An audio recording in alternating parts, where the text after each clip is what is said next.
소설을 읽을 때 글을 보면서도 인물들이 떠오르지 않습니까? 그래서 주인공이 어떤 사람인지, 옆에 함께하는 사람들이 어떤 사람인지 우리는 글을 읽으면서도 머리 안에서는 이미지화 시키죠. 그래서 소설을 보고 있다가 어느 날 영화가 나오면 실패하는 경우가 많죠. 왜 그렇습니까? 내가 소설 속에서 상상한 인물과 영화의 인물이 맞지 않을 때 그런 경우가 많습니다. 그래서 소설이 영화화돼서 성공하면 정말 잘 만든 영화요, 인물 배치가 정말 잘된 영화라고 말할 수 있죠. 자, 그렇다면 우리가 성경을 묵상하면서 예수님에 대한 이미지는 어떻게 그려내고 있을까요? 여러분에게 있어서 예수님의 이미지는 어떠하십니까? 우선 생김새는 어떠세요?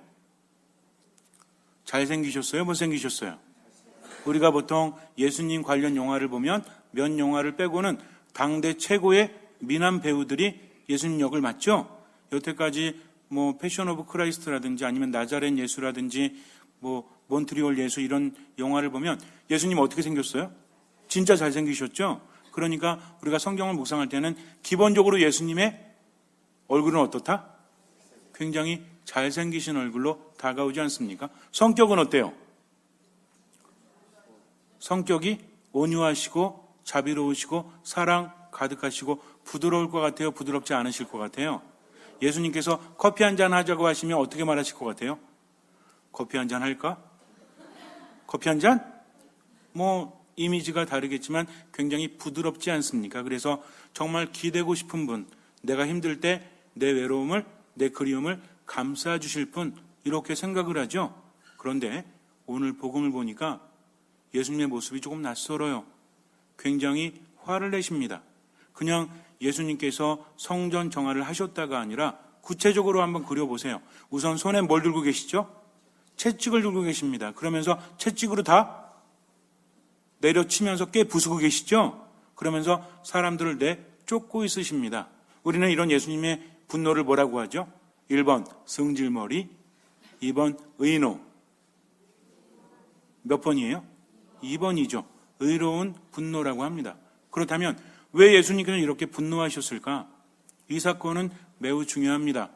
우리가 성경을 대할 때는 보통 성화를 이렇게 보고 묵상하듯이 대하면 돼요. 성화라는 게 뭔지 아시죠? 우리 본당에도 성화들이 많이 걸려 있지만 성화라는 것은 성경의 인물이나 또는 성인들, 이런 사람들을 대상으로 그린 그림인데 일반 그림과도 비슷하긴 하지만 좀 다른 점도 있어요. 요즘에 일반 그림도 그대로 그리는 것이 목적이 있는 것이 아니라 그림을 통해서 새로움을 전해주지 않습니까? 예를 들어서 여러분들 같으면 누가 초상화를 잘 그려주는 사람이 초상화를 그려주는 게 A, 그리고 B가 사진을 잘 찍는 사람이 사진을 찍어주는 게 B라면 어떤 게 더 좋으세요? 그림 그려주는 게 더 좋으세요? 아니면 내 얼굴 찍어주는 게 더 좋아요? 소신껏 말하세요. 괜찮아요. 어떤 게 더 좋을까요? 저 같으면 초상화를 그려달라고 할 겁니다. 왜냐하면 의미가 다르기 때문이죠. 똑같이 그리는 것이 아니라 나의 특징을 그 사람이 본대로 표현해 주기 때문에 그래요. 그래서 초상화는 사진보다 비싸죠. 또 의미가 상당히 깊습니다. 자, 그렇다면 그것은 왜 그럴까요? 그림이라는 것은 화가의 주관적인 의도가 들어가 있기 때문이죠. 그래서 성경의 똑같은 사건을 성화로 그려도 성화마다 다르죠. 그렇다면 오늘 사건에 대해서 화가들은 어떻게 그리고 있을까? 제가 아침에는 그림을 좀 보여드렸는데 저녁에는 분위기상 안 보여드립니다. 집에 가셔가지고 예수님의 성전 정화글에서 체코 델 까라바지오 라는 사람의 그림을 한번 찾아보세요. 근데 그림이 별로 없기 때문에 찾아보시면 금세 나타납니다. 그리고 또 엘 그레코라는 화가의 그림을 찾아보시면 앞에 사람은 이탈리아 사람이고 뒤에 사람은 스페인 사람이거든요. 그래서 똑같은 성전 정화인데 상당히 다른 느낌으로 다가온다는 거죠. 그래서 어떤 그림을 보든지 간에 성화를 볼 때는 세 가지를 유념해서 보시면 돼요. 첫 번째는 뭐냐면 무엇을 그렸느냐, 이걸 알아야 되겠죠. 그 그림의 소재를 알아야 되지 않습니까? 두 번째는 뭐예요? 이 그림을 통해서 그 화가가 무엇을 말하고자 하는가? 이거는 공부도 해야 되고 듣는 것도 있어야 되고 연구도 좀 해야 되겠죠. 세 번째가 뭐냐면 나는 그 그림을 어떻게 보는가? 이게 중요합니다. 여러분들 머리가 좋으시니까 기억하셨죠? 1번이 뭐예요? 무엇을 그리고 있는가? 두 번째, 화가는 무엇을 말하고 있는가? 세 번째, 나는 그 그림을 어떻게 또는 무엇을 보고 있는가? 이게 중요하다는 거죠. 그러면 첫 번째, 두 번째, 세 번째 중에서 어떤 게 가장 중요할까요? 1번입니까? 2번입니까? 3번입니까? 소신껏 대답하세요. 하나, 둘, 셋. 3번이 많죠? 3번으로 하겠습니다. 3번이 가장 중요합니다. 화가가 어떻게 그렸든지 간에 내가 보는 게 가장 중요하다는 거죠. 우리가 그림을 볼 때 어쩌면 부담스러울 수도 있어요. 작가가 누군지, 또 이게 언제 그렸는지, 이게 어느 화풍에 속하는지 이런 거 몰라도 돼요. 그냥 보고 내가 느끼는 게 가장 중요한데, 이왕이면 알고 보는 게 난데, 성화는 알고 봐야 돼요. 성화는 모르고 보면 안 됩니다. 전혀 다른 것을 볼 수 있기 때문에. 그래서 여러분들이 그 체코 델 카라바지오의 성전 종화를 보면 예수님이 끝내줘요. 저는 그 그림을 보면 첫 번째 어떤 생각을 했냐면, 예수님께서 테니스 선수를 하셨으면 되게 잘하셨을 것 같다. 채찍을 들고 휘둘르시는데 장난 아닙니다. 아마 나파엘 나달은 게임도 안 될 것 같아요. 그 정도의 포즈를 보여주고 있고, 예수님 반대편에 있는 사람들이 한쪽으로 다 밀리고 있어요. 그림을 보면 예수님께서 채찍질을 하시는데 사람들이 한쪽으로 밀리고 있다. 어떤 의미예요? 예수님의 힘에 의해서 이들이 움직이고 있는 것이 눈에 보인다는 겁니다. 그런데 이걸 모르는 사람이 보면 그림이 되게 멋있고 되게 뭔가 예수님의 카리스마가 넘치고 이렇게 보이거든요. 근데 내용을 알고 보면 조금은 다르게 보인다는 거죠. 어쨌든 중요한 것은 예수님께서 굉장히 크게 화를 내시는데, 이 내용이 왜 중요하냐면, 우리가 복음서 4가지를 볼 때 공관복음이라고 말하는 마테오, 루카, 마르코 복음은 비슷한 부분이 많죠. 근데 요한복음은 어때요? 완전히 다릅니다. 그렇기 때문에 이 4가지 복음이 일치하는 사건, 첫 번째 아까 말씀드렸죠. 이 그림이 무엇을 그리고 있는가? 소재라고 했죠. 그러니까 성경 4가지 복음 안에서도 전해주고 있는 소재가 있겠죠. 어떤 사건이 있습니다. 그리고 복음서마다 뭐가 있어요? 말하고 싶은 게 따로 있겠죠. 똑같은 사건이라고 할지라도 복음서마다 약간 다르게 전해줍니까? 똑같이 전해줍니까? 약간 달라요. 말도 다릅니다. 그리고 뭔가 설명하고 싶은 게 다르다는 거죠. 똑같은 사건인데 전해주는 게 달라요. 그러면 세 번째 무엇입니까? 나는 거기에서 무엇을 느끼는가? 무엇을 보는가? 어떤 게 가장 중요해요?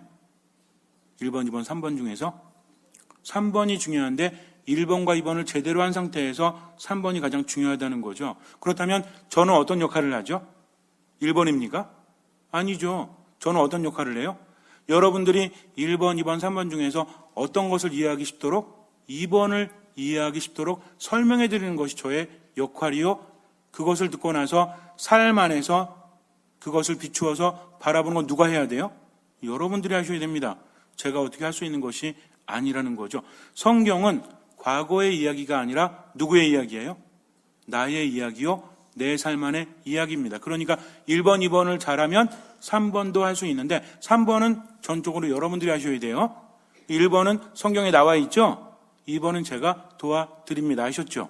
그러니까 조금은 졸리시더라도 졸다가 듣다가 깨다가 하세요. 그러나 아예 눈 감고 있으면 돼요? 안 돼요? 안 됩니다. 어느 정도 내용을 파악하셔야 돼요. 자, 오늘 성전 종화라고 부르는 예수님께서 채찍을 들고 하신 행동은 4대 복음에 다 나옵니다.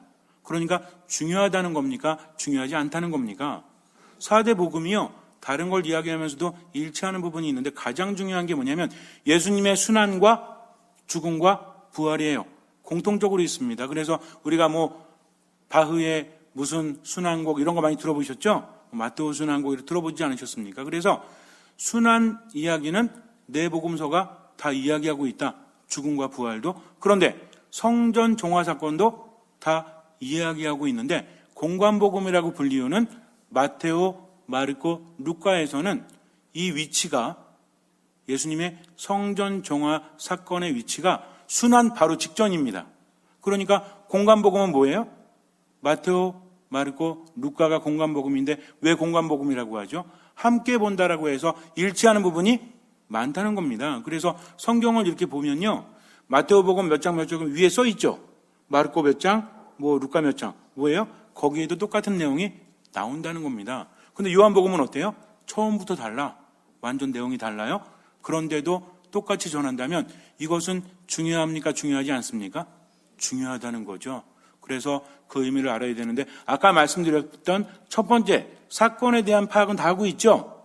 뭡니까? 예수님께서 언제 파스카 축제일이 가까워왔을 때 갑자기 성질을 내셨어. 왜 내셨을까요? 아무도 예수님을 알아보지 못해. 그래서 장사치들이 있는데 예수님한테 막걸리 한 잔 드세요. 여기 이렇게 부침개 하나 드세요라고 갖다 주지 않아서? 그러면 아침부터 괜히 기분이 나쁘셔서 3번 또 다른 이유가 있겠지? 몇 번이에요? 3번이겠죠. 좀 유치하게 질문을 해도 좀 이렇게 좀 여러분들이 호응을 좀 잘해 주시면 좋을 텐데 몇 번이에요? 3번이죠. 자, 그렇다면 아까도 말씀드렸지만 공관복음에서는 이 사건이 순환 전에 위치합니다. 결정적 계기가 돼요. 어떤 계기가 되는지 알아요? 예수님을 잡아 죽일 음모를 꾸미는 계기가 됩니다. 왜? 여기에 있는 기득권자들이 용납할 수 없었다는 거죠. 그래서 그동안 예수님에 대해서 안 좋게 생각하고 호시탐탐 예수님을 죽이려고 하다가 이걸 계기로 해서 사람들이 하나가 돼서 예수님을 죽입니다. 그래서 뭐가 시작이 돼요? 순환과 죽음이 시작되었다는 거죠. 아주 큰 사고를 치신 거예요. 미움을 제대로 받은 겁니다. 그런데 요한복음에서는 2장부터 나와요. 아예 초장부터 나온다는 얘기죠. 그렇기 때문에 의미가 조금은 다릅니다. 아주 어렵지만 여러분들은 명석하시기 때문에 잘 이해하실 거라고 믿어요. 자, 예수님께서 성전을 정하신 것은 어떤 의미가 있고 세 번째로 나에게는 어떤 의미가 있는지까지도 우리가 알아야 되기 때문에 이 부분이 중요하다고 말씀드리는 겁니다. 제가 예전에 어떤 산에 갔었는데 여기가 비가 많이 오는 곳이래요. 근데 아침에 보니까 굉장히 맑아가지고 비가 많이 오겠어 그랬는데 산 밑에 우산을 파는 사람들이 있었습니다. 비닐 우산도 팔고 빨간 우산도 팔고 파란 우산도 팔았는데 우산이 별로 비싸지 않았어요. 그래서 비가 오면 그때 사도 되겠구나 하고 산에 올라갔는데 갑자기 비가 쏟아지기 시작하더니 한 10초만 맞아도 홀딱 젖을 만큼. 그러니까 뭐가 필요해? 우산이 필요해죠. 옆에 우산 장수들이 있더라고요. 그래서 우산 얼마냐고 물어봤더니 우리나라 돈으로 10,000원이래요. 뭐가? 비닐 우산이. 너무 비싸잖아요. 근데 살 수밖에 없어. 왜? 너무 많이 오기 때문에 10,000원 주고 막 샀습니다. 밑에서는 500원이었었는데. 그러니까 몇 배가 뛴 거야? 20배가 떴죠? 왜 그랬을까요? 굉장히 중요한 어려운 질문입니다. 옛날에는, 요즘은 안 그렇다는데 극장 가보셨어요? 왜들 이러시지? 극장 가보셨죠? 극장이 아주 옛날 말고 이렇게 지금처럼 바뀌기 시작했을 때 제가 친구들과 함께 극장에 갔는데 이렇게 과자를 사가지고 갔습니다. 근데 입구에서 가지고 들어가면 안 된대요. 제가 물었어요. 왜 안 됩니까? 그랬더니 흘리면 안 된대요. 그래서 안 된다고 해서 그러면 먹을 거 어떻게 합니까? 안에 들어가서 사래요. 안에 뭐 팝니까? 그랬더니 팝콘 판대요. 제가 물었습니다. 거기서 파는 팝콘들은 땅에 떨어지면 공중부양합니까? 라고 물었던 적이 있어요. 사실은 왜 그런 거예요? 안에서 사먹게 하려고 그러죠? 왜 그렇습니까? 장사하려고 그러는 거죠. 그 안에가 비싸요, 싸요? 그러니까 사람들이 어떻게 해요, 옛날에는? 이렇게 숨겨갖고 들어갔는데 하도 말이 많아서 요즘은 괜찮다면서요. 먹을 거 가져가도. 그리고 우리가 잘 알고 있는 워터파크 같은 데 가면 얼마 전에 복사애들 데리고 갔었는데 거기는 먹을 거 일체 반입이 됩니까? 안 됩니까? 이유가 뭐죠? 더러워진다고? 지들 거 팔으려고 그러는 거죠. 그러니까 다 못 차고 있어.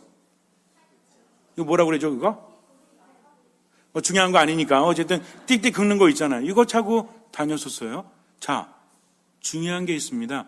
어쩔 수 없이 사용할 수밖에 없는 것에 대해서 비싸게 팔면 우린 억울해도 살 수밖에 없죠. 근데 이런 것들은 안 하면 돼. 그런데 가장 중요한 게 요즘에는 그렇지 않은데 옛날에 우리나라 봐도 제2용품 있죠? 누가 돌아가시면 수의가 있거나 또는 사람들이 입는 옷이 있지 않습니까? 이게 비쌌어요, 안 비쌌어요? 되게 비쌌어요. 지금 많이 다운된 겁니다. 인터넷 생기고 나서 그런 가격들이 많이 잡혔죠? 옛날에 엄청나게 비쌌어요. 하지만 안 살 수 없지 않습니까? 관도 어때요? 오동나무관, 대충 합판관, 그러면 비싼 건 무지하게 비싸죠? 사람들은 깎습니까? 깎지 않죠. 왜? 우리 부모님이나 가족이 돌아가셨을 때 좋은 거 해드리고 싶으니까 좋은 데 가시라고, 그러니까 그런 거를 깎지 못하는데 요즘 많이 잡혔잖아요. 자, 이스라엘 사람들이 가장 중요하게 여기는 장소가 예루살렘 성전입니다. 지금도 가보면 성전 밑에 뭐가 있죠? 통곡의 벽이 있죠? 그래서 이스라엘 이쪽은 남자들, 이쪽은, 이게 좀 바뀌더라고요. 제가 몇 번 갔을 때 처음에 이쪽이 남자였고 이쪽이 여자였는데 이제 좀 바뀌어 있는 것 같아. 어쨌든 둘이 같이 못 들어가요. 남자는 한쪽, 여자는 반대쪽에 들어가서 계속 통곡의 벽에서 기도하죠? 우리나라 사람들 거기 가면 뭐예요? 소원을 써가지고 이렇게 종이 말아가지고 그 벽에다 이렇게 꽂아놓죠? 근데 사실은 여러분들 통곡의 벽에서 왜 그렇게 기도하고 우는지 아세요? 거기 위에가 예루살렘 성전터입니다. 그런데 이스라엘의 땅이 아니잖아요. 거기 뭐가 있죠? 이슬람 사원인 황금 돔사원이 있죠? 이 사람들은 뭐라고 하는 거야? 통곡하면서 우리가 여기를 밀고 들어가야 되겠다. 즉 밀고 들어가면 뭐가 일어나죠? 전쟁이 일어납니다. 그래서 어떤 사람은 그래요. 통곡의 벽이 무너지는 순간이 세계 3차 대전이라고 합니다. 이만큼 굉장히 중요해서 지금도 예루살렘 성전을 찾으려고 노력하고 있다는 거죠. 왜 그래요? 이스라엘 사람들이 얼마나 독합니까? 얼마나 똑똑합니까? 전 세계를 좌지우지하죠? 그런데 그 사람들이 그렇게 할 수 있는 원동력은 뭐죠? 2000년 동안 나라 잃었다가 나라 세웠잖아요. 이런 나라가 있어요? 역사 속에서 아무 데도 없어요. 2000년 동안 나라를 잃었다가 나라를 갑자기 찾은 민족은 이스라엘 민족 하나뿐입니다. 그들에게 있어서 땅은 없지만 중요한 게 뭐였기 때문에? 그들의 신앙이었기 때문이죠. 그러면 성전이 왜 중요합니까? 거기는 하느님께서 계시기 때문입니다. 이게 가장 중요하다는 거죠. 하느님께서 함께 하시는 것은 그분이 우리에게 복을 주시고 우리를 지켜주시고 우리를 치유하시고 하느님만 계시면 못할 게 없다. 이스라엘 백성들은요, 전쟁이 일어나죠? 전쟁에서 지금 어떻게 생각하는지 알아요? 우리 국력이 약하기 때문에, 병력이 약하기 때문에 졌다라고 생각하지 않아요. 뭐라고 생각합니까? 하느님께 죄를 지었기 때문이구나. 그러니까 우리가 회개하고 하느님께 우리를 건져주시면 우리는 이길 수 있을 거다. 그러니까 그들은 세상을 대함에 있어서도 기준이 뭐예요? 하느님 마음에 드는가? 하느님 마음에 들지 않는가? 바로 이것입니다. 그런데 성전에 하느님께서 계시다면 여긴 중요한 곳이 아니에요. 정말 중요한 곳이죠.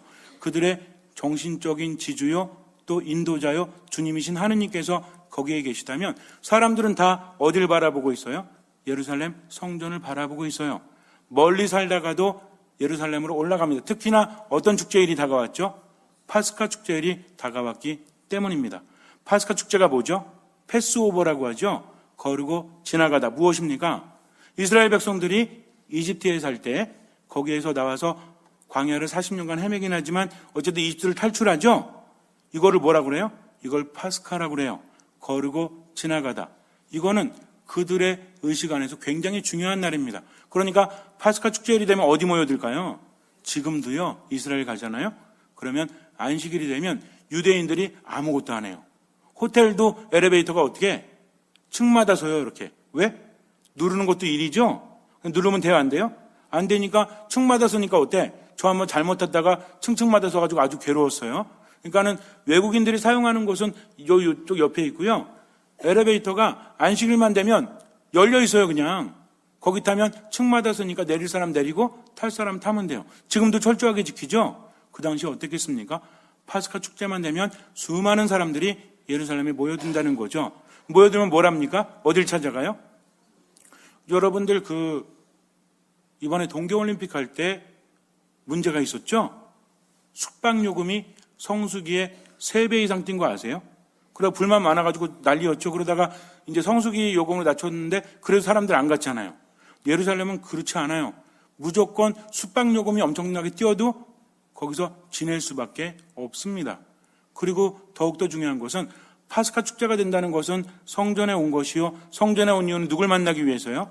하느님 만나기 위해서죠. 그래서 이스라엘 사람들 중에 19세가 넘은 남자들은 성전세를 내야 돼요. 그런데 이 성전세가 아무 돈이나 받지 않습니다. 어디 돈만 받냐면 이스라엘 돈만 받아요.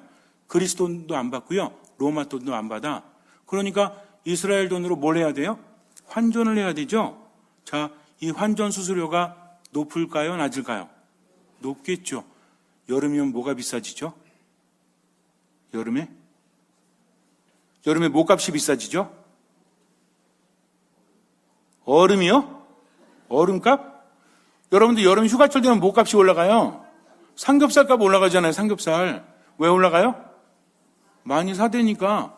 그러니까 올라갈 수밖에 없죠. 추석이나 설이 되면 뭐가 올라가요? 제수용품이라든지 과일값 이런 게 올라가죠. 왜? 사람들이 살 수밖에 없기 때문입니다. 근데 문제는 뭐냐면 사람들이 와서 성전세를 내야 되기 때문에 이건 바꿔야 돼요. 환전 수수료 아무리 높아도 쓸 수밖에 없다는 거죠. 그리고 또 하느님께 뭘 바쳐야 돼? 재물을 바쳐야 되는데 어떤 사람이 어릴 때부터 양을 키워가지고 하느님께 봉헌해야지 하고 왔어요? 그럼 무조건 봉헌할 수 있어요? 아닙니다. 이 재물이 합당한지 않은지 누구 허락을 받아야 돼? 사제 허락을 받아야 돼요. 근데 이제 여러분들이 이제 하느님께 바치려고 양 한 마리 끌고 와서 사제가 나와서 딱 보니 뭐래요? 이거 흠이 많아. 무슨 흠이 있는데요? 봐봐. 털 색깔이 까맣잖아.